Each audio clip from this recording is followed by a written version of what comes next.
യാത്ര വചന വഴിയെ ഹൃദയമയലുകൾ തേടി വാഗ്ദത്ത നാട്ടിലേക്കൊരു യാത്ര പുറപ്പാട് പുറപ്പാട് പുറപ്പാട്.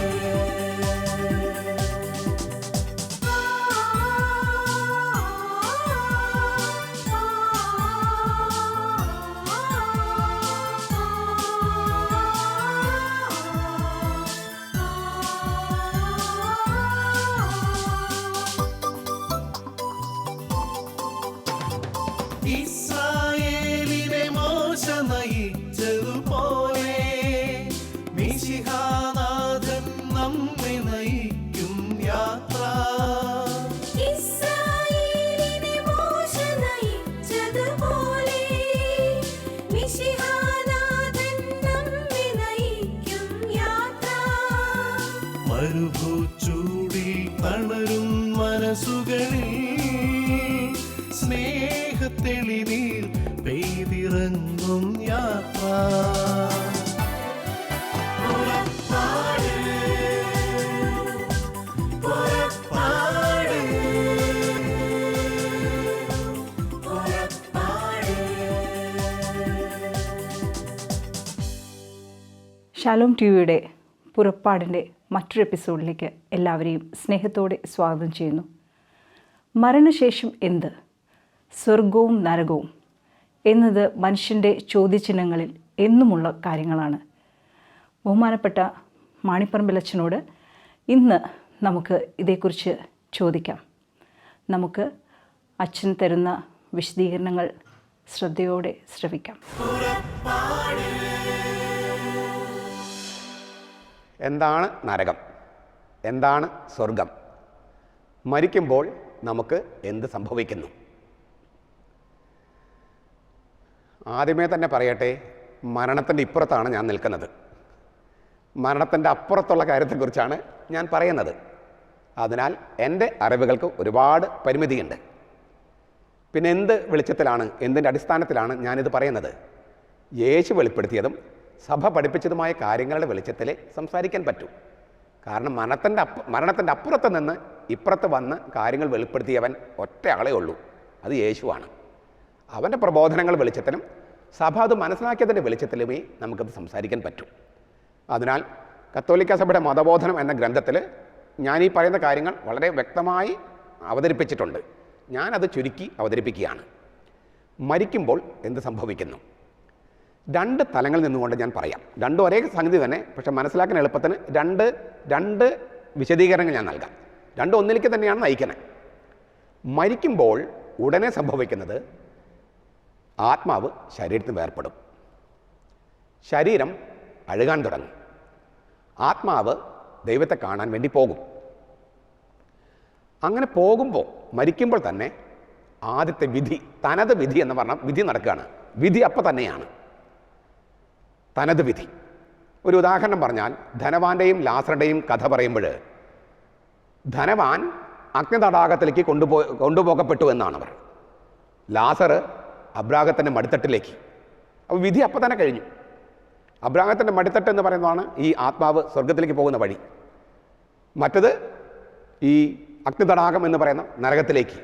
അപ്പോൾ വിധി അപ്പം തന്നെ കഴിയുന്നു എന്നുള്ളതാണ് അതിൻ്റെ അർത്ഥം. പിന്നെ പൊതുവിധിയുണ്ട്, അത് നമുക്ക് ഈ കുറച്ച് കഴിഞ്ഞ് മനസ്സിലാക്കാം. അങ്ങനെ ആത്മാവ് ദൈവത്തെ കാണാൻ വേണ്ടി പോകുന്നു. വിധി എന്ന് പറഞ്ഞാൽ ഏതെങ്കിലും ഒന്ന്. സാധാരണ മനുഷ്യർക്ക് വിചാരമുണ്ട് സ്വർഗം, ശുദ്ധീകരണ സ്ഥലം, നരകം, അങ്ങനെ 3 സംഗതി ഉണ്ടെന്ന്. അങ്ങനെയല്ല.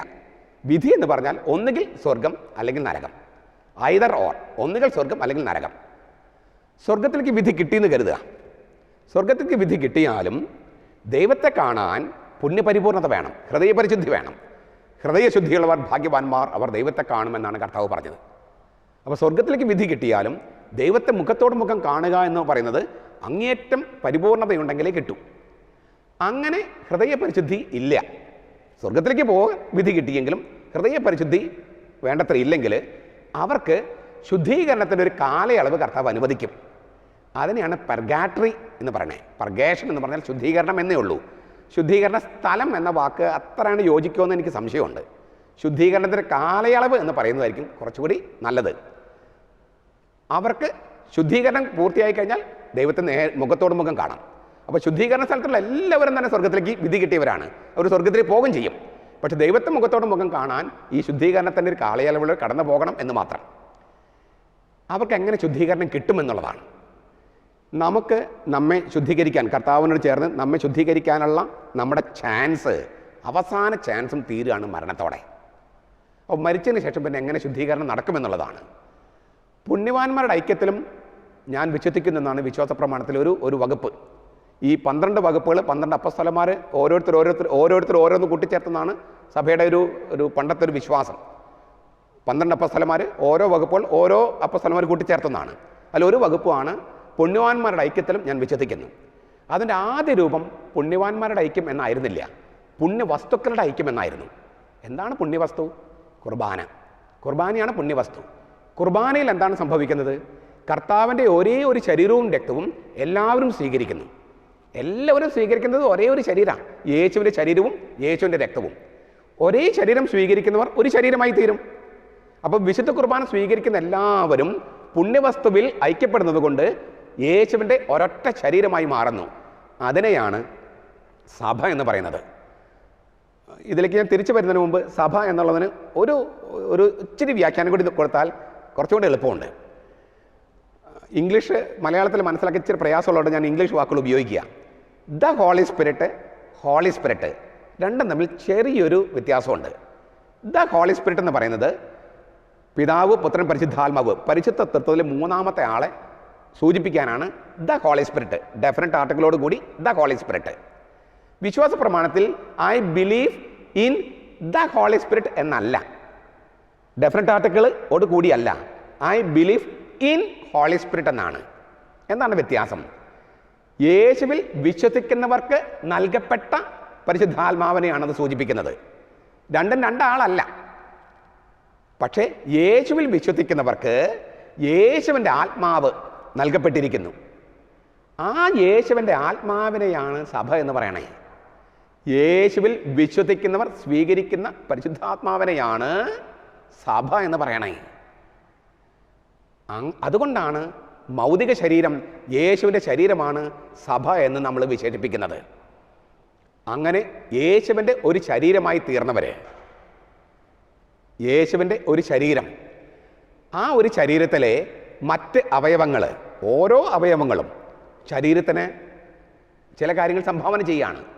ഇപ്പോൾ കണ്ണിൻ്റെ കാഴ്ച കണ്ണിന് മാത്രമാണോ? ശരീരത്തിന് മൊത്തമല്ലേ. ചെവിയുടെ കേൾവി ചെവിക്ക് മാത്രമാണോ? ശരീരത്തിന് മൊത്തമല്ലേ. അപ്പോൾ ഒരു ശരീരത്തിലെ വിവിധ അവയവങ്ങളുടെ ഗുണം ശരീരത്തിന് മൊത്തമാണ്. ഇതുപോലെ യേശുവിൻ്റെ ഒരേ ഒരു ശരീരം സ്വീകരിച്ച് ഒരു സഭയായി, യേശുവിൽ വിശ്വസിക്കുന്നവരുടെ ആത്മാവായി മാറുന്ന സഭയായി മാറുമ്പോൾ ഏതെങ്കിലും ഒരു അവയവത്തിൻ്റെ ഗുണം മറ്റെല്ലാ അവയവങ്ങൾക്കും ലഭിക്കും. ഇതാണ് പിന്നീട് പുണ്യവാന്മാരുടെ ഐക്യം എന്ന് പറഞ്ഞ് വിപുലമാക്കിയത്.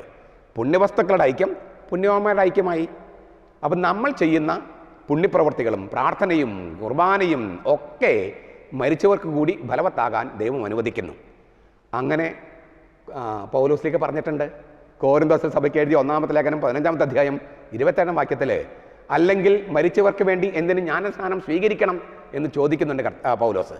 മരിച്ചവർക്ക് വേണ്ടി ജ്ഞാനസ്നാനം സ്വീകരിക്കാം, മരിച്ചവർക്ക് വേണ്ടി കുർബാന അർപ്പിക്കാം എന്നൊക്കെയാണ് പറഞ്ഞതിൻ്റെ അർത്ഥം. അതിനാൽ ഈ ശുദ്ധീകരണം നടക്കുന്നത് ജീവിച്ചിരിക്കുന്നവരായ നമ്മൾ വിശുദ്ധ കുർബാനയിൽ പങ്കെടുത്തും പുണ്യപ്രവർത്തികൾ ചെയ്തും മരിച്ചവർക്ക് വേണ്ടി പ്രാർത്ഥിക്കുമ്പോഴാണ്. അത് കർത്താവ് അവർക്ക് ശുദ്ധീകരണമായിട്ട് അനുവദിക്കുകയും അവരെ ആ ശുദ്ധീകരണത്തിൻ്റെ കാലയളവ് കഴിയുമ്പോൾ സ്വർഗത്തിൽ ദൈവത്തെ മുഖത്തോട് മുഖം കാണാനായിട്ട് അനുവദിക്കുകയും ചെയ്യുന്നു. ഈ ആത്മാവ് സ്വർഗത്തിലെത്തിയാലും ശരീരം ആത്മാവുമായി കൂട്ടിയോജിക്കുന്നത് പൊതുവിധിയിലാണ്. അവസാന ദിവസം ഞാനൊന്ന് ഉയർപ്പിക്കുമെന്നാണ് വിശ്വാസ പ്രമാണത്തിൽ നമ്മൾ ഇങ്ങനെ പറയുന്നു. നമ്മൾ വിശ്വസിക്കുന്നു, ശരീരത്തിൻ്റെ ഉയർപ്പിലും ഞങ്ങൾ വിശ്വസിക്കുന്നു. ഈ ശരീരത്തിൻ്റെ ഉയർപ്പ് നടക്കുന്നത് അന്തിമ ദിവസം ഞാനവൻ ഉയർപ്പിക്കും. യോഹന്നാന്റെ സുവിശേഷം 5-ാമത്തെ അധ്യായത്തിൽ കർത്താവ് അങ്ങനെ പറയണേ. അന്തിമ ദിവസം, അവസാന ദിവസമാണ് ശരീരത്തെ ഉയർപ്പിക്കുക. എന്നിട്ട് ഈ ശരീരം ആത്മാവുമായി കൂട്ടിയോജിപ്പിക്കപ്പെടും. അത് നടക്കുന്നതാണ് പൊതുവിധി. അന്ന് തനത് വിധി കിട്ടിയവർ വീണ്ടും വിധിക്കപ്പെടുകയല്ല. ഈ സ്വർഗത്തിലേക്ക് വിധി കിട്ടിയ ആത്മാക്കൾ അവരുടെ ശരീരം ഉയർത്തെഴുന്നേറ്റ് അവരുടെ ആത്മാവുമായി യോജിപ്പിക്കപ്പെടുകയാണ്. ഇവിടെ 2 ചോദ്യങ്ങൾക്ക് ഉത്തരം പറയേണ്ടതുണ്ട്. ഒന്ന്, ഇങ്ങനെ അഴുകിപ്പോയ ശരീരത്തെ ഉയർപ്പിക്കുന്നത് എങ്ങനെ? അത് ശരിയാകുമോ? എല്ലാം അഴുകിപ്പോയില്ലേ, മണ്ണോട് മണ്ണായി തീർന്നില്ലേ എന്ന് സംശയം. നല്ലൊരു ഉത്തരം സർ ഐസക് ന്യൂട്ടൻ എന്ന ശാസ്ത്രജ്ഞൻ നൽകുന്നുണ്ട്. അദ്ദേഹം വലിയ ദൈവവിശ്വാസിയായിരുന്നു. അദ്ദേഹത്തോട് ഈ ചോദ്യം ചോദിച്ചപ്പോൾ അദ്ദേഹം ഈ ചോദിച്ച വ്യക്തികളോട് പറഞ്ഞു, നിങ്ങൾ പുറത്ത് പോയി മുറ്റത്ത് കുറച്ച് മണ്ണ് വാരിക്കൊണ്ട് വരാൻ പറഞ്ഞു. അങ്ങനെ അവർ പോയി മുറ്റത്തുനിന്ന് കുറച്ച് മണ്ണ് വാരിക്കൊണ്ട് വന്നു. അദ്ദേഹം അവരോട് പറഞ്ഞു, ഈ മണ്ണിൽ നിന്ന് നിങ്ങൾ ലോഹ കഷ്ണങ്ങളൊക്കെ ഒന്ന് വേർതിരിക്കാൻ പറഞ്ഞു. അപ്പോൾ അവർ പറഞ്ഞു, ഇതെങ്ങനെ സാധിക്കും? മണ്ണിനകത്ത് ലോഹ കഷ്ണങ്ങൾ എങ്ങനെ വേർതിരിക്കും? തിരിച്ചറിയാൻ പറ്റില്ല. അപ്പോൾ അദ്ദേഹം എന്ത് ചെയ്തു? ഒരു കാന്തം എടുത്തിട്ട് ഈ മണ്ണിന് മുകളിൽ പിടിച്ചു. അപ്പോൾ ലോഹ കഷ്ണങ്ങളൊക്കെ ഈ കാന്തത്തിലേക്ക് വന്നു, ആകർഷിക്കപ്പെട്ടു. എന്നിട്ട് അദ്ദേഹം ചോദിച്ചു, കേവലം ഈ മണ്ണെന്ന് കരുതിയ സംഗതിയിൽ നിന്ന് ലോഹങ്ങളെ വേർതിരിക്കാൻ ഒരു കാന്തത്തിന് കഴിയുമെങ്കിൽ മണ്ണോട് മണ്ണായി തീർന്ന നമ്മുടെ ശരീരത്തെ അതിൻ്റെ ആത്മാവിനോട് ഉയർപ്പിക്കാനും കൂട്ടിയോജിപ്പിക്കാനും ദൈവത്തിന് കഴിയില്ലേ? ഈ കാന്തത്തെക്കാൾ ശക്തിയൊന്നും ഉണ്ടാവില്ലേ ദൈവത്തിന്? അതോടുകൂടി അവരുടെ സംശയം തീർന്നു. രണ്ടാമത്തെ ഒരു ചോദ്യം എന്താണ്? ആ ശരീരം എങ്ങനെ ഇരിക്കും? ഉയർപ്പിക്കപ്പെട്ട ശരീരം എങ്ങനെ ഇരിക്കും? ഇതുപോലെ തന്നെയാണോ? നമുക്ക് ഒന്നാന്തരം മാതൃക യേശുവിൻ്റെ ഉത്ഥിത ശരീരം തന്നെയാണ്. യേശുവിനൊരു ശരീരം ഉണ്ടായിരുന്നു ഉത്ഥാനം ചെയ്തപ്പോൾ. പക്ഷെ പദാർത്ഥത്തിൻ്റെ പരിമിതികളൊന്നുമില്ലാത്തൊരു ശരീരമായിരുന്നു അത്. വാതിലുകളും ജനലകളും അടച്ചിരിക്കെ അവൻ പ്രത്യക്ഷപ്പെട്ടു. പക്ഷെ അത് ഭൂതമല്ല, പ്രേതമല്ല. യേശു തന്നെ അവരോട് പറയുന്നുണ്ട്, ഞാൻ ഭൂതമോ പ്രേതമോ അല്ല, എനിക്ക് ശരീരമുണ്ട്. അവൻ മുറിവുകൾ അവരെ കാണിച്ചു കൊടുത്തു. അവനെ തൊടാമായിരുന്നു. അവൻ അവരുടെ മുമ്പിൽ വെച്ച് ഭക്ഷിച്ചു. അപ്പോൾ പദാർത്ഥത്തിൻ്റെ പരിമിതികൾ ഇല്ലാത്തതും എന്നാൽ ഭൂതമോ പ്രേതമോ അല്ലാത്തതുമായ ഒരു ശരീരം, അതാണ് യേശുവിൻ്റെ ശരീരം. ആ ശരീരത്തിൻ്റെ വിശദാംശങ്ങളൊന്നും നമുക്ക് കൃത്യമായിട്ട് അറിയില്ല. അതവിടെ ചെല്ലും അറിയാം. ഭൂമി ഒരു ഗർഭപാത്രം പോലെ സങ്കല്പിച്ചാൽ കാര്യങ്ങൾ കുറച്ചുകൂടി എളുപ്പമാകും. എന്താണ്, നമ്മൾ ഗർഭപാത്രത്തിൽ കിടക്കുമ്പോൾ അറിയാമായിരുന്നോ ഈ മാംസപിണ്ഡം ഇതുപോലെ തലയായും കൈയായും ഒക്കെ വളരുമെന്ന്? നമുക്കറിയില്ലായിരുന്നു. ജനിച്ചു കഴിഞ്ഞപ്പോഴാണ് അത് മനസ്സിലായത്. ഇതുപോലെ നമ്മൾ മരണത്തിലൂടെ പുതിയ ജീവനിലേക്ക് ജനിച്ചു വീഴുമ്പോൾ അപ്പം നമുക്ക് കുറേ സംഗതികൾ ആ കാലത്ത് അങ്ങനെ അറിയപ്പെടാനിരിക്കുന്നു. വിശദാംശങ്ങൾ നമുക്ക് അറിയില്ലെന്നേ ഉള്ളൂ. ഇത് മനസ്സിലാക്കാൻ ഞാൻ മറ്റൊരു ചിത്രം കൂടി അവതരിപ്പിക്കാം. അപ്പോൾ കുറച്ചുകൂടി കാര്യങ്ങൾ എളുപ്പമുണ്ടാവും. നാം അവസാനമായി നീന്തിക്കിടക്കേണ്ട പുഴ മരണമാണ്. മരണം എന്ന പുഴ നീന്തിക്കിടക്കണം. ഈ മരണം എന്ന പുഴ നീന്തിക്കിടക്കണമെങ്കിൽ നമുക്കൊരു ലൈഫ് ജാക്കറ്റ് വേണം. ആ ലൈഫ് ജാക്കറ്റ് മരണത്തേക്കാൾ ശക്തമായിരിക്കണം. മരണത്തേക്കാൾ ശക്തം എന്താണ്? മരണത്തേക്കാൾ ശക്തം സ്നേഹമാണ്. ഉത്തമഗീതം 8:6. മരണത്തേക്കാൾ ശക്തം സ്നേഹം. ശാസ്ത്രജ്ഞന്മാരും പറയുന്നു, ദൈവം എന്ന സ്നേഹം തന്നെയാണ് മരണത്തേക്കാൾ ശക്തം. നിരവധി ശാസ്ത്രജ്ഞന്മാരത് പറഞ്ഞിട്ടുണ്ട്. ബൈബിളും ശാസ്ത്രവും പറയുന്നു മരണത്തേക്കാൾ ശക്തം സ്നേഹമാണ്. എന്ന് വെച്ചാൽ നാം ശാരീരികമായി മരിക്കുന്നതിന് മുൻപ് സ്നേഹം, ദൈവം നമ്മിലേക്ക് ചുവടുവെച്ച് വരികയും അവൻ്റെ സ്നേഹത്തിൽ വലയം ചെയ്യുകയും ചെയ്താൽ നാം ശാരീരികമായി മരിക്കുമ്പോൾ മരണമെന്ന പുഴ നീന്തിക്കടന്ന് അക്കരയെത്തും. ആ അക്കരയെ പറയുന്ന പേരാണ് സ്വർഗം. അതൊരു ഇടം തന്നെയാണെന്ന് വിശ്വസിക്കാനാണ് എനിക്ക് താല്പര്യം. അതായത് ഞാൻ നേരത്തെ പറഞ്ഞ പദാർത്ഥത്തിൻ്റെ പരിമിതികളെ ഉല്ലംഘിക്കുന്ന ആ ശരീരത്തിന് താമസിക്കാൻ പറ്റിയ ഇടം, അതാണ് സ്വർഗം. ഒരു അവസ്ഥ മാത്രമെന്നാണ് പലപ്പോഴും പഠിപ്പിക്കുക. ഇടം എന്ന് പറയാൻ തന്നെയാണ് നല്ലത്. നമ്മുടെ യേശുവിൻ്റെ ഉത്ഥാനം ജീവൻ്റെ അവസാന ഘട്ടത്തിന് ജീവിക്കാനുള്ള ഇടം തുറന്നിട്ടു എന്നാണ് സഭ പഠിപ്പിക്കുന്നത്. അപ്പോൾ അതൊരു ഇടമാണ്, പുതിയ ആകാശവും പുതിയ ഭൂമിയും. അപ്പം അത് തീർച്ചയായിട്ടും ആകാശത്തിന് മുകളിൽ സ്വർഗം, പിന്നെ ഭൂമി, പിന്നെ പാതാളം, അങ്ങനെയല്ലെങ്കിലും നമുക്ക് വ്യക്തിത്വത്തോടു കൂടി ആത്മാവും ശരീരത്തോടും കൂടി ജീവിക്കാൻ പറ്റുന്ന ഒരു ഇടമാണ് ഈ പുതിയ ആകാശവും പുതിയ ഭൂമിയും. അപ്പോൾ മരണമെന്ന പുഴ നീന്തിക്കിടന്നിട്ട് വേണം ഈ അക്കരയെത്താൻ ഈ മരണമെന്ന പുഴ നീന്തിക്കിടക്കാൻ നമുക്ക് ഒരു ലൈഫ് ജാക്കറ്റ് വേണം. ദൈവം എന്ന ലൈഫ് ജാക്കറ്റ്, സ്നേഹമെന്ന ലൈഫ് ജാക്കറ്റ്, ദൈവം തന്നെയായ സ്നേഹം. ആ ലൈഫ് ജാക്കറ്റ് വേണ്ടത്ര ഇല്ലെന്ന് കരുതുക. അപ്പോൾ നമ്മൾ ഈ മരണം വന്ന പുഴയിൽ കൈകാലിട്ടടിക്കും. ആണ്ടാണ്ട് പോകൂല, അക്കരെ എത്തൂല്ല. അതിന് വേണമെങ്കിൽ നമുക്ക് ശുദ്ധീകരണത്തിന് അവസ്ഥ എന്ന് പറയാം. പക്ഷേ ഞാൻ നേരത്തെ പറഞ്ഞമാതിരി കൂട്ടിച്ചേർക്കണം, അവർക്കെല്ലാവർക്കും സ്വർഗത്തിലേക്കുള്ള വിധി കിട്ടിയവരാണ്. ശുദ്ധീകരണം കഴിഞ്ഞങ്ങ് എത്തും. നമുക്കിങ്ങനൊരു ലൈഫ് ജാക്കറ്റ് ഇല്ലെന്ന് കരുതുക. അതായത് മരിക്കുന്നതിന് മുമ്പ് ദൈവം നമ്മിലേക്ക് ചുവട് വെച്ച് വന്ന് നാം അവരുടെ സ്നേഹത്താൽ വലയം ചെയ്തിട്ടില്ലെന്ന് കരുതുക. അപ്പോൾ നാം ശാരീരികമായി മരിക്കുമ്പോൾ മരണമെന്ന പുഴയിൽ ആണ്ടാണ്ട് പോകും. രണ്ടാമത്തെ മരണം എന്നാണ് അതിനെ വിളിക്കണേ. വെളിപാട് പുസ്തകം 20-ാമത്തെ അധ്യായത്തിലുണ്ട്, 21:8 അതിനെയാണ് നരകമെന്ന് പറയണേ. മരണമെന്ന പൊടിയിൽ നാം ആണ്ടാണ്ട് പോകുകയാണ്, രണ്ടാമത് മരിക്കുകയാണ്. ഈ രണ്ടാമത്തെ മരണത്തിൻ്റെ പേരാണ് നരകം. യേശു നരകത്തിലേക്ക് ഇറങ്ങി എന്ന് വിശ്വാസപ്രമാണത്തിൽ ചൊല്ലുന്നുണ്ട്. എന്ന് വെച്ചാൽ യേശുവിന് മുമ്പും യേശുവിന് മരണത്തിന് ശേഷവും നരകത്തിൻ്റെ അവസ്ഥ ഒന്നല്ല. നരകത്തിലേക്ക് ഇറങ്ങി അവിടെയും ജീവൻ്റെ ഒരു കണിക വെച്ചിട്ടാണ് യേശു പോകുന്നത്. എന്ന് വെച്ചാൽ ഇപ്പോൾ നരകത്തിൻ്റെ കവാടങ്ങൾ പോലും തുറക്കപ്പെട്ട് കിടക്കുക. നരകത്തിൽ പോകാൻ കച്ചകെട്ടി ഇറങ്ങിയവനെ അവിടെ പോകാൻ പറ്റും. എന്ന് വെച്ചാൽ ഒരു തരത്തിലും ദൈവത്തിൻ്റെ സ്നേഹവും ദൈവത്തിൻ്റെ പ്രകാശവും കടക്കാതിരിക്കാനായി നമ്മൾ എല്ലാ വാതിലുകളും കൊട്ടിയടച്ചാൽ, എല്ലാ ജനലകളും കൊട്ടിയടച്ചാൽ, സ്നേഹത്തിൻ്റെയും പ്രകാശത്തിൻ്റെയും കരുണയുടെയും എല്ലാ സംഗതികളും കൊട്ടിയടച്ചാലേ നരകം എന്ന അവസ്ഥയിലേക്ക് പോകാൻ പറ്റും. അപ്പോൾ ഒരു കാര്യം കൂടി നമ്മൾ തിരിച്ചറിയാം, സ്വർഗത്തിൻ്റെ വിപരീതമല്ല ശരിക്കും പറഞ്ഞ നരകം. സ്വർഗം നമ്മുടെ പ്രവൃത്തികൾക്ക് ലഭിക്കുന്ന പ്രതിഫലമല്ല. പ്രവൃത്തികളൊക്കെ വേണം, പക്ഷേ സ്വർഗം ആത്യന്തികമായിട്ടൊരു ദാനമാണ്, ദൈവം നൽകുന്ന ദാനമാണ്. നമ്മൾ ആ ദാനം കിട്ടുമെന്ന് വിചാരിച്ചിട്ടല്ല പുണ്യപ്രവൃത്തികൾ ചെയ്യണേ. എനിക്ക് വിശന്നു, നിങ്ങൾ ഭക്ഷിക്കാൻ തന്നെന്ന് പറഞ്ഞപ്പോൾ അവർ പറഞ്ഞു ഞങ്ങൾ അറിഞ്ഞില്ലല്ലോ നീയാണ്. നിങ്ങളറിഞ്ഞില്ല, ഞാൻ അറിയുന്നുണ്ടായിരുന്നു. അപ്പോൾ അവിടെ പ്രതിഫലം കിട്ടുമെന്ന് വിചാരിച്ചിട്ടല്ല വിശക്കുന്നവർക്ക് ഭക്ഷണം കൊടുത്തത്. വിശക്കുന്നവർക്ക് ഭക്ഷണം കൊടുക്കുന്നത് സ്നേഹത്തിൻ്റെ പ്രവൃത്തിയാണ്. അപ്പം പുണ്യപ്രവൃത്തികളും സൽപ്രവൃത്തി നമ്മൾ ചെയ്യണം, പക്ഷേ സ്വർഗം കിട്ടാൻ വേണ്ടി അല്ല അത് നമ്മൾ ചെയ്യണേ. സ്വർഗം ദൈവം നൽകുന്ന ദാനമാണ്. നരകം നമ്മൾ സ്വയം വാങ്ങിച്ചെടുക്കുന്നതാണ്. നമ്മൾ സ്വയം തീരുമാനിച്ചാലേ നരകത്തിൽ പോകാൻ പറ്റൂ. ഇതുകൊണ്ടാണ് സഭ പഠിപ്പിക്കുന്നത്, മുൻകൂട്ടി ദൈവം നിശ്ചയിക്കുന്നുണ്ടെങ്കിലും ആരും നരകത്തിൽ പോകാൻ ദൈവം മുൻകൂട്ടി നിശ്ചയിക്കുന്നില്ല. ആരും നശിച്ചു പോകാൻ ദൈവം മുൻകൂട്ടി നിശ്ചയിക്കുന്നില്ല.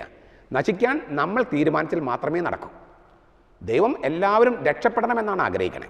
പക്ഷേ രക്ഷപ്പെടണമെങ്കിൽ, ഈ മരണമെന്ന പുഴ നീന്തി കടക്കണമെങ്കിൽ ദൈവം നമ്മിലേക്ക് വരാനും നമ്മെ അവൻ്റെ സ്നേഹം കൊണ്ട് വലയം ചെയ്യാനും നാം സമ്മതിക്കണം. കാരണം സ്വാതന്ത്ര്യമുള്ള ജീവിയാണ് മനുഷ്യൻ. നമ്മുടെ സ്വാതന്ത്ര്യമില്ലാതെ, നമ്മുടെ അനുവാദമില്ലാതെ നമ്മിലേക്ക് കടന്ന് നമ്മെ സ്നേഹം കൊണ്ട് വലയം ചെയ്യാൻ ദൈവത്തിന് കഴിയില്ല. ഇതുകൊണ്ടാണ് ബെനഡിക്ട് പാപ്പ നസറത്തിൽ യേശു എന്ന പറഞ്ഞ ഗ്രന്ഥത്രയത്തിൽ 3-ാമത്തെ വാല്യത്തിൽ പറയണേ, മനുഷ്യൻ്റെ സൃഷ്ടിയോടുകൂടി ദൈവത്തിൻ്റെ സർവ്വശക്തി കൂട്ടിക്കെട്ടപ്പെട്ടിരിക്കുന്നു. ആഗസ്തീനോസ് പറയുന്നുണ്ട്, നമ്മെ കൂടാതെ നമ്മെ സൃഷ്ടിച്ച ദൈവത്തിന് നമ്മെ കൂടാതെ നമ്മൾ രക്ഷിക്കാൻ കഴിയില്ല. സൃഷ്ടിക്കാൻ നമ്മുടെ അനുവാദം വേണ്ടിയിരുന്നില്ല ദൈവത്തിന്, രക്ഷിക്കാൻ നമ്മുടെ അനുവാദം വേണം. കാരണം സ്വാതന്ത്ര്യത്തോടു കൂടിയാണ് നമ്മെ സൃഷ്ടിച്ചത്, സ്വാതന്ത്ര്യമാണ് നമ്മെ മനുഷ്യരാക്കുന്നത്. അതിനാൽ ഞാൻ വാതിൽക്കൽ മുട്ടുന്നു, നീ എഴുന്നേറ്റ് വാതിൽ തുറന്നു തന്നാൽ ഞാൻ അകത്ത് പ്രവേശിക്കാം, നമുക്ക് ഒരുമിച്ചിരുന്ന് ഭക്ഷണം കഴിക്കാമെന്ന് കർത്താവ് പറയുന്നതിൻ്റെ കാരണം ഇതാണ്. അങ്ങനെ കർത്താവ് നമ്മിലേക്ക് വന്ന് നമ്മെ ശാരീരികമായി വലയം ചെയ്യുന്ന മഹാരഹസ്യമാണ് വിശുദ്ധ കുർബാന. അവൻ ഏതറ്റം വരെയും പോയി നമ്മിലേക്ക് പ്രവേശിക്കുന്നു. അത് നമ്മിൽ നിന്നൊരു ഉത്തരവാദിത്തം പ്രതീക്ഷിക്കുന്നുണ്ട്. എന്താണ്? മറ്റുള്ളവരിലേക്ക് ചെന്ന് അവരെ സ്നേഹം കൊണ്ട് വലയം ചെയ്യാൻ ഏതറ്റം വരെയും നമ്മളും പോകണം. ദൈവം നമ്മിലേക്ക് വന്ന് ഏറ്റവും ചെറുതായി നമ്മിലേക്ക് വന്ന് അവൻ്റെ സ്നേഹത്താൽ വലയം ചെയ്തതുപോലെ നാം മറ്റുള്ളവരിലേക്ക് ചെന്ന് അവരെ സ്നേഹം കൊണ്ട് വലയം ചെയ്യുമ്പോൾ അപ്പോഴാണ് ഈ സ്നേഹമെന്ന ആ വലിയ ലൈഫ് ജാക്കറ്റ് നമ്മെ പൊതിയുകയും നാം നേരെ സ്വർഗത്തിലേക്ക് പോവുകയും ചെയ്യാം. അങ്ങനെ എത്തിയവരാണ് വിശുദ്ധർ. അവിടെ എത്തി എന്നുള്ളതിന് നമുക്കൊരു തെളിവ് വേണമല്ലോ. അതുകൊണ്ടാണ് ബയാറ്റിഫിക്കേഷൻ ഒരു അത്ഭുതം, പിന്നെ കാനണൈസേഷൻ മറ്റൊരു അത്ഭുതമൊക്കെ നമ്മൾ സഭ ഡിമാൻഡ് ചെയ്യുന്നത്. അവരവിടെ എത്തി എന്ന് നമുക്കൊരു ഉറപ്പിന് വേണ്ടിയിട്ടാണ്. ഇങ്ങനെ വിശുദ്ധരായി മരിക്കാൻ വിളിക്കപ്പെട്ടവരാണ് സകലരും. നമുക്കൊന്നേ ചെയ്യാനുള്ളൂ, ദൈവം നമ്മിലേക്ക് ചുവട് വയ്ക്കാൻ നമ്മുടെ ഹൃദയം തുറന്നിടുക. മറ്റുള്ളവർക്കൊക്കെ നമ്മൾ എത്തി നിൽക്കാൻ വേണ്ടി, ഏതറ്റം വരെ പോകാൻ വേണ്ടി നമ്മൾ അവരിലേക്ക് എത്തി നിൽക്കുക. അങ്ങനെ ദൈവസ്നേഹത്താലും പരസ്നേഹത്താലും വലയം ചെയ്യപ്പെട്ടവരായി ഈ ലൈഫ് ജാക്കറ്റ്, സ്നേഹമെന്ന ലൈഫ് ജാക്കറ്റ്, മരണത്തിൽ ശക്തമായ ലൈഫ് ജാക്കറ്റ് അതുപയോഗിച്ച് മരണമെന്ന പുഴ നീന്തിക്കടന്ന് അക്കരയെത്തുക. അങ്ങനെ നമ്മിലേക്ക് ദൈവം ചുവടുവെച്ച് വരുന്നതാണ് വിശുദ്ധ കുർബാനയെങ്കിൽ ഒരു സംശയം കൂടി ഉണ്ട്. എന്തിനാണ് വിശുദ്ധ കുർബാന സ്വീകരിച്ച് കഴിഞ്ഞതിന് തൊട്ട് പിന്നാലെ ആരാധന, അതും യേശുവിനെ പരസ്യമായി എഴുന്നള്ളിച്ച് വെക്കുന്നത്? തൊട്ട് മുമ്പല്ലേ അവൻ നമ്മുടെ ഉള്ളിൽ, നമ്മുടെ ശരീരത്തിന് ശരീരമായി, മാംസത്തിന് മാംസമായി, രക്തത്തിന് രക്തമായി തീർന്നത്? എന്തിനാണ് പിന്നെ നമ്മൾ ഈ ആരാധനയ്ക്ക് കർത്താവിനെ എഴുന്നള്ളിച്ച് വെക്കുന്നത്? എന്താണ് ആ ചെയ്യുന്ന ആരാധനയ്ക്ക് ഈ എക്സ്പോസ് ചെയ്യുന്ന, കർത്താവിനെ എടുത്ത് വെക്കുന്ന ആ കർമ്മത്തിൻ്റെ അർത്ഥമെന്ത്? ആരാധന ലിറ്റർജിക്കലാണോ, ആരാധനക്രമവുമായി ബന്ധപ്പെട്ടതാണോ? ഒരു 3 സംഗതികളാണ് ഇവിടെ ഞാൻ പറയാൻ ആഗ്രഹിക്കുന്നത്. ഒന്ന്, യേശു ആ സമയത്ത് എന്ത് ചെയ്യുന്നു? അതാണ് ചോദ്യം. ആ ചോദ്യത്തിന് 3 ഉത്തരങ്ങൾ. എന്തിനാണ് യേശുവിനെ നമ്മൾ എഴുന്നള്ളിച്ച് വെക്കുന്നത്? നമ്മുടെ ശരീരത്തിലേക്ക് വന്ന് നമ്മുടെ ശരീരം ഒന്നായവനെ എഴുന്നള്ളിച്ച് വെക്കുന്നത് എന്തിനാണ്? 3 ഉത്തരങ്ങൾ. യേശു പത്രോസിനോട് പറഞ്ഞു, ഞാൻ നിനക്ക് വേണ്ടി പ്രാർത്ഥിച്ചിട്ടുണ്ട്. അത് ദൈവവചനമാണല്ലോ. ദൈവവചനമാണെങ്കിൽ അന്ന് മാത്രമല്ല അതിന് ജീവനുള്ളത്, ഇന്നും ജീവനുണ്ട്, എന്നും ജീവനുണ്ട്. അപ്പോൾ ആ വാക്കിന് ഇപ്പം എന്താ അർത്ഥം? ഞാൻ നിനക്ക് വേണ്ടി പണ്ട് പ്രാർത്ഥിച്ചിട്ടുണ്ട് എന്ന് മാത്രമല്ല, ഞാൻ നിനക്ക് വേണ്ടി പ്രാർത്ഥിക്കുന്നു, ഇപ്പോൾ പ്രാർത്ഥിക്കുന്നു. ഞാൻ നിനക്ക് വേണ്ടി ഇപ്പോൾ പ്രാർത്ഥിക്കുന്നു. അത് ആ വചനം പത്രോസിന് വേണ്ടി മാത്രം പറയപ്പെട്ടതാണോ? അല്ല, എല്ലാ വിശ്വാസികൾക്കും വേണ്ടി പറയപ്പെട്ടതാണ്. എനിക്ക് വേണ്ടിയും യേശു പ്രാർത്ഥിക്കുകയാണ്. അത് ഞാനൊന്ന് എടുത്തു വെച്ച് യേശു എനിക്ക് വേണ്ടി പിതാവിന് മുമ്പിൽ പ്രാർത്ഥിക്കാൻ വേണ്ടി ഞാൻ യേശുവിനെ പീഠത്തിൽ എടുത്തു വയ്ക്കുകയാണ്. അപ്പോൾ മനുഷ്യർക്കും ദൈവത്തിനും ഇടയിൽ മധ്യസ്ഥനായി യേശു പ്രാർത്ഥിക്കാൻ നിൽക്കുന്നതിൻ്റെ പ്രതീകമാണ് ഈ എഴുന്നള്ളിച്ച് വയ്ക്കൽ. രണ്ടാമത്, യേശു എങ്ങനെ പ്രാർത്ഥിക്കുന്നു? ഫ്രാൻസിസ് പാപ്പ പറയണു, ഇപ്പോൾ വാക്കുകൊണ്ടല്ല യേശു പ്രാർത്ഥിക്കുന്നത്, മുറിവുകൾ കൊണ്ടാണ്. യേശു ഉത്ഥാനം ചെയ്തതിന് ശേഷം എന്തിനാണ് ശരീരത്തിൽ 5 മുറിവുകൾ? ആ മുറിവുകൾ തോമസിനെ കാണിക്കുകയും ചെയ്തു. എന്തിനാണ് യേശുവിൻ്റെ ശരീരത്തിൽ 5 മുറിവുകൾ? യേശു പിതാവിന് മുമ്പിൽ നിൽക്കുകയാണ്. നമ്മൾ യേശുവിന് മുമ്പിൽ നിൽക്കുന്നു, യേശു ആകട്ടെ പിതാവിൻ്റെ മുമ്പിൽ നിൽക്കുന്നു. എന്നിട്ട് യേശു പിതാവിനോട് പറയുകയാണ്, ഞാൻ എൻ്റെ സഹോദരന്മാർക്കും സഹോദരിമാർക്കും വേണ്ടിയാണ് ഇവിടെ നിൽക്കുന്നത്. ഞാൻ അവരുടെ പ്രതിനിധിയാണ്. ദൈവം മനുഷ്യനായ ആളാണ് ഞാൻ. അതുകൊണ്ട് തന്നെ ഞാൻ പരിപൂർണ്ണ മനുഷ്യനാണ്, എല്ലാം തികഞ്ഞ മനുഷ്യനാണ്. ആ എല്ലാം തികഞ്ഞ 100% മനുഷ്യനായ ഞാൻ മനുഷ്യരെയാണ് ഇവിടെ പ്രതിനിധാനം ചെയ്യുന്നത്. അവർക്ക് വേണ്ടി അവരുടെ ഒരു മാനദണ്ഡമായി ഞാൻ നിനക്ക് അലംഘനീയമായ അനുസരണം, മരണം വരെയുള്ള അനുസരണം തന്നിട്ടുണ്ട്. എൻ്റെ ജീവൻ തന്നെ തന്നിട്ടുണ്ട്. ആ മരണം വരെയുള്ള അനുസരണം, അതിന് തെളിവാണ് എൻ്റെ 5 മുറിവുകൾ. അത് അവരോടുള്ള സ്നേഹത്തെ പ്രതിയാണ് ഞാൻ അവർക്ക് വേണ്ടി ഈ മരണം വരെയുള്ള അനുസരണത്തിലൂടെ കടന്നു പോയത്. ആ അനുസരണത്തിന്മേൽ, അത് എല്ലാ മനുഷ്യർക്കും വേണ്ടിയുള്ള അനുസരണമായതുകൊണ്ട് ആ അനുസരണത്തിന്മേൽ നീ എല്ലാ മനുഷ്യരിലേക്കും കടന്നു ചെന്ന് അവർക്ക് സ്നേഹത്തിൻ്റെ വലയം കൊടുക്കുക, അവരെ നീ അങ്ങ് ചേർത്ത് പിടിക്കുക, അങ്ങനെ നിത്യജീവനിലേക്ക് അവരെ എടുത്തു വയ്ക്കുക. 3, സ്വർഗത്തെക്കുറിച്ചുള്ള പല സങ്കല്പങ്ങൾ ബൈബിളിലുണ്ട്. കുഞ്ഞാടിൻ്റെ കല്യാണ വിരുന്നായിട്ട് വെളിപാട് പുസ്തകം അവതരിപ്പിക്കുന്നുണ്ട്. ജോബിൻ്റെ പുസ്തകം മറ്റൊരു തരത്തിലാണ് അവതരിപ്പിക്കണേ, ഒരു കോടതി മുറിയായിട്ട്. അവിടെ ദൈവമാണ് ഈ ന്യായാധിപൻ്റെ പീഠത്തിലിരിക്കുന്നത്. മാലാഖമാരുണ്ട്. നമ്മെ കുറ്റപ്പെടുത്തുന്ന പബ്ലിക് പ്രോസിക്യൂട്ടറായി സാത്താനുണ്ട്. അപ്പം ഞാൻ ഇങ്ങനെ സങ്കല്പിക്കാം, നമ്മൾ ഓരോരുത്തരെ കുറിച്ച് നമുക്ക് സങ്കല്പിക്കാം. ജോബിനെ കുറിച്ചുള്ള കഥ നമുക്ക് സങ്കല്പിക്കാം. അപ്പം ഞാനാണ് പ്രതിക്കുട്ടി നിൽക്കണേ. ന്യായാധിപനായി കർത്താവ്, ദൈവമായ പിതാവ്. പബ്ലിക് പ്രോസിക്യൂട്ടർ, എന്നെ കുറ്റപ്പെടുത്തുന്ന പബ്ലിക് പ്രോസിക്യൂട്ടറായി സാത്താൻ പറയാണ്, മാണിപ്പറമ്പലച്ചൻ സാത്താൻ പറഞ്ഞതാണ് അനുസരിച്ചിരിക്കുന്നത്, ഞാൻ പറഞ്ഞതാണ് അനുസരിച്ചിരിക്കുന്നത്. അതുകൊണ്ട് അവൻ എൻ്റെ രാജ്യത്തിലേക്ക് വിടണം, നരകത്തിലേക്ക് വിടണം. ഒരു നിലയ്ക്ക് പറഞ്ഞാൽ സത്യമാണത്. പാപം ചെയ്യുമ്പോഴൊക്കെ നമ്മൾ ദൈവം പറയുന്നതിന് പകരം സാത്താൻ പറഞ്ഞ് കേൾക്കുകയാണ്. അപ്പോൾ സാത്താൻ പറയുന്നതിനകത്ത് ഒരു പോയിൻ്റ് ഉണ്ട്, ആ കുറ്റം വിധിക്കൽ കറക്റ്റാണ്. പക്ഷേ ആ സമയത്ത് നമ്മുടെ വക്കീൽ എഴുന്നേറ്റ് നിൽക്കുകയാണ്. നമുക്ക് ശരിക്കും പറഞ്ഞാൽ 2 വക്കീലുണ്ട്. ഞാൻ മറ്റൊരു വക്കീലിനെ അയക്കാം എന്നാണ് യേശു പരിശുദ്ധാത്മാവിനെ കുറിച്ച് പറഞ്ഞത്. പാരക്ലേത്ത എന്ന വാക്ക് നമ്മളിപ്പോൾ ഗ്രീസിൽ പോയാലും പാരക്ലേത്ത എന്ന വാക്ക് വക്കീലിന് ഉപയോഗിക്കുന്നതാണ്. നമുക്ക് വേണ്ടി വാദിക്കുന്ന വക്കീൽ എന്നാണ് പാരക്ലേത്ത എന്ന വാക്കിനർത്ഥം. മധ്യസ്ഥൻ എന്നുള്ളത് കോടതിക്ക് പുറത്ത് വെച്ചൊരു കേസ് തീർക്കുകയാണെങ്കിലാണ് മധ്യസ്ഥൻ എന്ന് പറയുക. കോടതിക്കുള്ളിൽ നമുക്ക് വേണ്ടി വാദിക്കുന്ന വക്കീലിനെ ഇപ്പോഴും ഗ്രീസിൽ ചെന്നാൽ പറയുക പാരക്ലേത്ത എന്നാണ്. അപ്പോൾ നമുക്ക് മറ്റൊരു വക്കീലിനെ ഞാൻ അയക്കാം. അപ്പോൾ ആദ്യത്തെ വക്കീൽ ആരാ? യേശു. ഞാൻ, പിന്നെ മറ്റൊരു വക്കീൽ, 2 വക്കീലുമാരുണ്ട് നമുക്ക്. നമ്മുടെ ആദ്യത്തെ വക്കീൽ യേശു എഴുന്നേറ്റ് പറയാണ്, ജോസ് പാപം ചെയ്തിട്ടുണ്ട്, ശരി തന്നെ, പക്ഷേ പാപത്തിൻ്റെ കുറ്റം, ആ ശിക്ഷ അനുഭവിച്ചു കഴിഞ്ഞു. ഒരു കുറ്റം ചെയ്താലും ശിക്ഷയുടെ കാലയളവുണ്ടല്ലോ, ശിക്ഷ അനുഭവിച്ചു കഴിഞ്ഞു. എന്താണ് ശിക്ഷയുടെ കാലയളവ്? ശിക്ഷ എന്താണ്? അവൻ്റെ ജീവനാണ് അപകടത്തിലായിരുന്നത് പാപം ചെയ്തപ്പോൾ. അവൻ്റെ ജീവന് പകരം ഞാൻ മറ്റൊരു ജീവൻ നൽകിയിട്ടുണ്ട്, എൻ്റെ ജീവൻ. അവൻ്റെ ജീവന് പകരം ഞാൻ എൻ്റെ ജീവൻ നൽകിയിട്ടുണ്ട്. തെളിവ് ഈ തിരുമുറിവുകൾ. ഇത് ഞാൻ അവൻ്റെ ജീവന് പകരം എൻ്റെ ജീവൻ നൽകിയതിൻ്റെ തെളിവാണിത്. അതിനാൽ അവൻ്റെ ശിക്ഷ അനുഭവിച്ച് കഴിഞ്ഞതുകൊണ്ടും അവന് വേണ്ടി മറ്റൊരു ജീവൻ സമർപ്പിക്കപ്പെട്ടതുകൊണ്ടും അവൻ്റെ പാപങ്ങൾ എടുത്തു മാറ്റാൻ കഴിവുള്ള ഒരു ജീവനാണ് സമർപ്പിക്കപ്പെട്ടതുകൊണ്ടും അവനെ റിലീസ് ചെയ്യണം, അവനെ കുറ്റവിമുക്തനാക്കി സ്വർഗത്തിലേക്ക് വിടണം. അപ്പോൾ പരിശുദ്ധാത്മാവ് രണ്ടാമത്തെ വക്കീൽ എഴുന്നേറ്റ് നിന്ന് ഈ യേശുവിനെ ന്യായീകരിച്ചുകൊണ്ട് സാക്ഷ്യപ്പെടുത്തും. ഞാൻ പറഞ്ഞ കാര്യങ്ങൾക്ക് അവൻ സാക്ഷ്യപ്പെടുത്തുമെന്നാണ് പരിശുദ്ധാത്മാവിനെക്കുറിച്ച് യേശു പറഞ്ഞത്. അങ്ങനെ പരിശുദ്ധാത്മാവ് നമുക്ക് വേണ്ടി വാദിക്കും. ലോകത്ത് സ്വർഗത്തിലും ഭൂമിയിലും നമുക്ക് കിട്ടുന്ന ഏറ്റവും നല്ല രണ്ട് വക്കീലന്മാരാണ് യേശുവും പരിശുദ്ധാത്മാവും. അവരാണ് നമുക്ക് വേണ്ടി വാദിക്കുന്നത്. അങ്ങനെ വാദിക്കുന്നത് നമ്മൾ അവതരിപ്പിക്കുകയാണ് അൾത്താരയിൽ യേശുവിനെ എടുത്തു വെച്ചുകൊണ്ട്. എനിക്ക് വേണ്ടി പിതാവിന് മുമ്പിൽ വാദിക്കാനും തർക്കിക്കാനും എൻ്റെ കേസ് ജയിക്കാനുമുള്ള വക്കീലാണ് എന്നാണ് നമ്മൾ അത് എടുത്തു വെക്കുന്നത്. അതാണ് യേശു ആ സമയത്ത് ചെയ്യുന്നതും. പിതാവിന് മുറിവുകൾ കാണിച്ച് നമ്മെ അക്വിറ്റ് ചെയ്യാൻ, റിലീസ് ചെയ്യാൻ വാദിക്കുകയാണ്. ഉപസംഹാരമായി നമുക്ക് എങ്ങനെ പറയാം? നിയമം മോശ വഴി നൽകപ്പെട്ടു, കൃപയും സത്യവുമാകട്ടെ യേശുക്രിസ്തു വഴി ഉണ്ടായി. അങ്ങനെയാണ് യോഹന്നാൻ 1:17 കാണുന്നത്. കൃപ എന്ന് പറഞ്ഞാൽ ദൈവം നമുക്ക് വേണ്ടി നൽകിയത്, കൃപയായി നൽകിയത് യേശുവിനെയാണ്. നമുക്ക് പകരമായി നിൽക്കാൻ, നമ്മുടെ പാപങ്ങൾക്ക് പകരമായി നിൽക്കാൻ ദൈവവും മനുഷ്യനും പാപമില്ലാത്തവനുമായ അവനെ നൽകി. അതാണ് കൃപ. സത്യമെന്ന് പറഞ്ഞാലോ അത് നമ്മിൽ നിന്നുള്ള ഒരു പ്രതികരണമാണ്. സത്യമെന്ന് പറഞ്ഞാൽ സത്യസന്ധത, വിശ്വസ്തത. നമുക്ക് ദൈവത്തോടുള്ള വിശ്വസ്തത എന്താണ്? അതും അവൻ തന്നെയാണ്. ദൈവത്തിന് നമ്മോടുള്ള കൃപ യേശുക്രിസ്തുവാണ്. നമുക്ക് ദൈവത്തോടുള്ള വിശ്വസ്തതയോ അതും യേശുവാണ്. അപ്പം നാം നമ്മുടെ വിശ്വസ്തതയെ ദൈവത്തിന് മുമ്പിൽ എടുത്തു വെക്കുകയാണ്. എന്നിട്ട് ദൈവത്തോട് പറയാം, നിനക്കെന്താണ് വേണ്ടത്?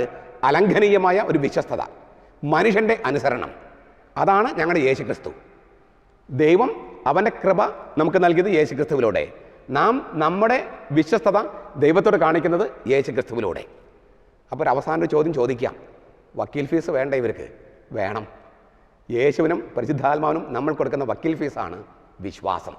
നാം അവരെ തൊട്ട് നിൽക്കണം. തൊട്ട് നിൽക്കുന്നത് വചനവും അനുസരിച്ച് കൊണ്ടാണ്. അവരുടെ വചനം അനുസരിച്ച് കൊണ്ട് നമ്മൾ തൊട്ട് നിൽക്കുമ്പോൾ അവർ നമുക്ക് വേണ്ടി വാദിച്ച് നമ്മുടെ കുറ്റങ്ങളിൽ നിന്ന് നമ്മൾ മോചിപ്പിക്കുകയാണ്. ഈ കോടതിയുടെ ഒരു അന്തരീക്ഷമാണ് ആരാധന സമയത്ത് നമ്മൾ ക്രിയേറ്റ് ചെയ്യുന്നത്. കർത്താവ് നമുക്ക് വേണ്ടി പ്രാർത്ഥിക്കുന്ന മധ്യസ്ഥൻ്റെ റോള്, അനുസരണം, അലംഘനീയമായ അനുസരണം കൊടുത്ത യേശുവിൻ്റെ റോള്, അവൻ നമുക്ക് വേണ്ടി ജീവൻ കൊടുത്തു, നമുക്ക് വേണ്ടി നമ്മുടെ കേസ് വാദിക്കുന്ന ആ കോടതിയുടെ രീതി മാത്രമല്ല, നാം ദൈവത്തിന് മുമ്പിൽ എടുത്തു വയ്ക്കുന്നത് നമ്മുടെ സത്യസന്ധത അല്ലെങ്കിൽ വിശ്വസ്തത, ദൈവത്തിലുള്ള കൂർ എന്ന് പറയുന്നത് മനുഷ്യനായ യേശുവാണ് എന്ന് പിതാവിന് മുമ്പിൽ നമ്മൾ സാക്ഷ്യപ്പെടുത്തുന്നത്. ഇങ്ങനെ വളരെ മനോഹരമായ ഒരു സംഗതിയാണ് ഈ ആരാധന. നമുക്ക് വേണ്ടി യേശു പ്രാർത്ഥിക്കുന്ന നിമിഷമാണത്. അവൻ്റെ തിരുമുറിവുകൾ കാണിച്ചുകൊണ്ട്, പിതാവിനെ തൻ്റെ മുറിവുകൾ കാണിച്ചുകൊണ്ട്.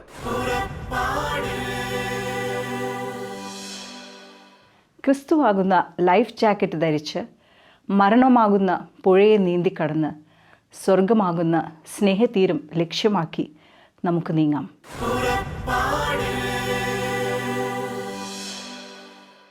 ഈ പ്രോഗ്രാമിനെ കുറിച്ചുള്ള നിങ്ങളുടെ വിലയേറിയ അഭിപ്രായങ്ങളും നിർദ്ദേശങ്ങളും ഇമെയിലിലൂടെ ഞങ്ങളെ അറിയിക്കുക. പുറപ്പാട്.ua@gmail.com